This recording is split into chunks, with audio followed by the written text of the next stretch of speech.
আমাদের চলার পথে কোথাও তিনি প্রেরণা হয়ে ছিলেন, প্রেরণার উৎস ছিলেন। তিনি নানা রোগে শোকে ষড়যন্ত্রে চক্রান্তে কারা নির্যাতন আজকে জীবনের এক কঠিন সন্ধিক্ষণে এসে আমি অভিভূত হয়েছি।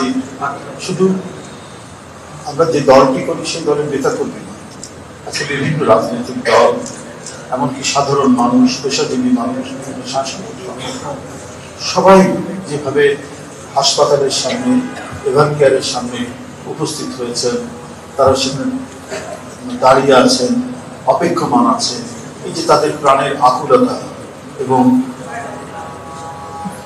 শ্রদ্ধা যেভাবে জানিয়েছেন, এটা সত্যিকার ভাবেই আমার কাছে মনে হয়েছে মানুষের পক্ষে, জনসাধারণের পক্ষে এবং ন্যায়ের পক্ষে থাকলে করে মানুষ কতখানি তাকে ভালোবাসতে পারে তার নমুনা আমরা এখন দেখছি। এই মানুষ, যে মানুষটি অনেক ধরনের হুমকি এবং চক্রান্তের মুখে দেশ ছেড়ে চলে যেতে বাধ্য হয়েছে, কিন্তু তিনি তার নিজের জনগণকে ছেড়ে কখনো যান, নিপীড়ন সহ্য করেছেন, নিপীড়িত হয়েছে, আপোষ করলে করতে পারতেন, সুখে থাকতে পারতেন বিদেশে গিয়ে। কারাগারের তাও কি সবচেয়ে পরিত্যক্ত কারাগার, সরকার যেটিকে পরিত্যক্ত ঘোষণা করেছে সেখানে রাখা হয়েছে।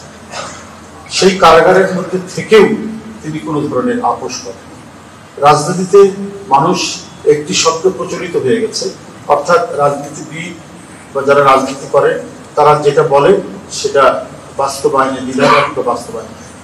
কিন্তু আমরা ছাত্র জীবন থেকে দেখেছি এমন একজন নারী, এমন একজন রাজনীতিবিদ যিনি কথা এবং কাজের এক অপূর্ব সমন্বয় আমরা দেখেছি। এই কারণে তরুণ বয়সে আমরা যখন ইউনিভার্সিটিতে পড়ি তখনই আমাদেরকে আপ্লুত করেছেন, উদ্বুদ্ধ করেছেন, বলেছেন যে আমি নির্বাচনে যাব না, যাব। আরো অনেকে বলেছিলেন, কিন্তু তারা গেছে।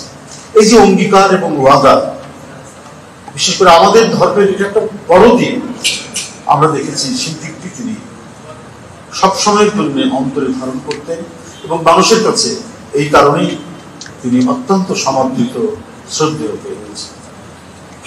মানুষ মনে করে, জনগণ মনে করে আমাদের সকল নিরাপত্তা এক বড় আধার, এক বড় উৎস হচ্ছে আমাদের গণতন্ত্রের নিরাপত্তা, আমাদের সার্বভৌমত্বের নিরাপত্তা, আমাদের স্বাধীনতার নিরাপত্তা। উনি ঘরে বসে থাকলেও মনে হতো যে এই মানুষটি স্বাধীনতা এবং সার্বভৌমত্বের প্রশ্নে অন্য কারোর সাথে আপোষ করবে না, এই ধরনের একজন রাজনীতি। এবং এইটাই তার রাজনৈতিক জীবনের যে চরিত্র তিনি ফুটিয়ে তুলেছেন সেটার মধ্যে এটাই সুস্পষ্টভাবে প্রকাশিত হয়েছে যে এই মহিলা নিজের দেশের সাথে আর মানুষের সাথে কখনোই বিশ্বাসঘাতকতা করতে পারেন না, কারণ তিনি তার জীবনে এটি করেন। আজকে গভীর সংকটের মধ্যে, জীবন সংকটের মধ্যে তিনি এসে পড়েছেন।